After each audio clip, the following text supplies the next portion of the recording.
안녕하세요 여러분. 오늘의 흥미로운 영상 내용은 도널드 트럼프가 이긴 방법 도널드 트럼프가 되어서 그리고 해리스의 패배는 민주당 내부의 반성과 비난을 촉발해 관한 것입니다. 우선 좋아요 버튼을 누르고 채널 구독 및 알림 설정도 잊지 마세요.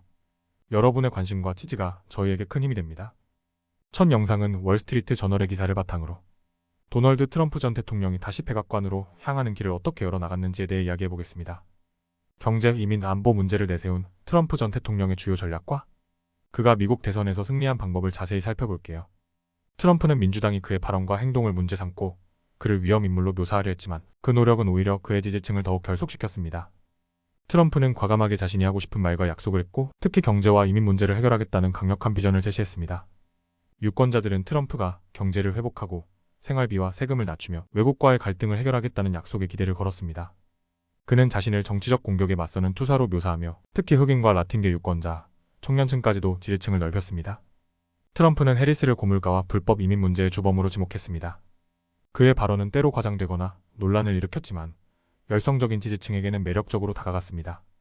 트럼프는 바이든이 대통령 재임 중에도 경제와 국경 문제를 제대로 해결하지 못했다고 주장했습니다.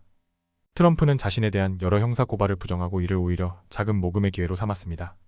그의 캠페인팀은 법적 문제를 정치적 무기로 활용했으며 이러한 전략은 그에게 더 많은 기부금을 끌어오는 데 성공했습니다. 트럼프는 연설에서 해리스의 정책을 강하게 비판하고 자신이 이민 문제와 안보에 있어 더욱 강력한 해결책을 제시할 것이라고 주장했습니다. 그는 해리스의 전례 없는 고용 및 물가 상승 문제를 부각시키며 대중에게 현 상황을 개선할 유일한 선택이라는 메시지를 전달했습니다. 트럼프는 불법 이민자들이 저지른 범죄를 언급하며 유권자들 사이에 두려움을 조성했습니다. 그의 팀은 불법 이민으로 인한 피해자, 가족들을 무대에 세우는 전략을 사용해 그의 지지자들에게 강한 감정적 호소를 했습니다. 트럼프는 젊은 유권자들에게 다가가기 위해 새로운 소셜미디어 전략을 펼쳤습니다.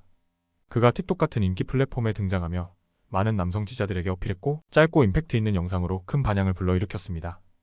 선거 막바지에 트럼프 캠페인팀은 조기 투표의 중요성을 강조했습니다. 이는 민주당과의 조기 투표 격차를 줄이는데 성공적인 역할을 했습니다. 특히 비백인 유권자와 젊은 층에 대한 공약이 공화당의 지지 기반을 강화하는 결과를 가져왔습니다. 트럼프는 최종 유세에서 강한 메시지와 함께 자신에 대한 암살 시도마저도 유머러스하게 표현하며 지지자들과의 결속을 다졌습니다. 그는 여성들을 보호하겠다며 남성 지지층과의 유대를 강조했고 이를 통해 그의 지지층을 더욱 결집했습니다. 오늘 영상에서는 트럼프 전 대통령이 백악관을 다시 향하게 된 과정을 살펴보았습니다. 그는 논란의 중심에 있었지만 오히려 이를 지지층을 결속시키는 데 활용하며 대선에서 성공할 수 있었습니다. 앞으로 그의 행보가 어떻게 이어질지 주목해볼 필요가 있습니다. 이와 같은 정치 전략을 보면서 여러분도 자신의 상황에 맞게 활용할 수 있는 부분을 고민해보시는 건 어떨까요? 다음 영상은 월스트리트 저널 기사를 바탕으로 2024년 미국 대선에서 카말라 해리스 부통령이 패배하면서 민주당 내에서 어떤 반성과 비난이 일어났는지에 대해 이야기해보겠습니다. 이번 대선은 민주당에게 큰 충격을 주었고 향후 당의 방향과 리더십에 대한 많은 질문이 제기되고 있습니다. 해리스 부통령의 패배는 민주당 내에서 즉각적인 반성의 계기가 되었습니다. 민주당은 트럼프의 취약점에도 불구하고 그를 물리치지 못한 것에 대해 심각한 반성을 하고 있습니다.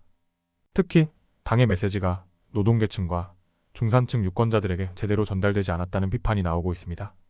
민주당은 인플레이션과 불법 이민 문제에 대해 유권자들과 충분히 소통하지 못했다는 비판을 받고 있습니다.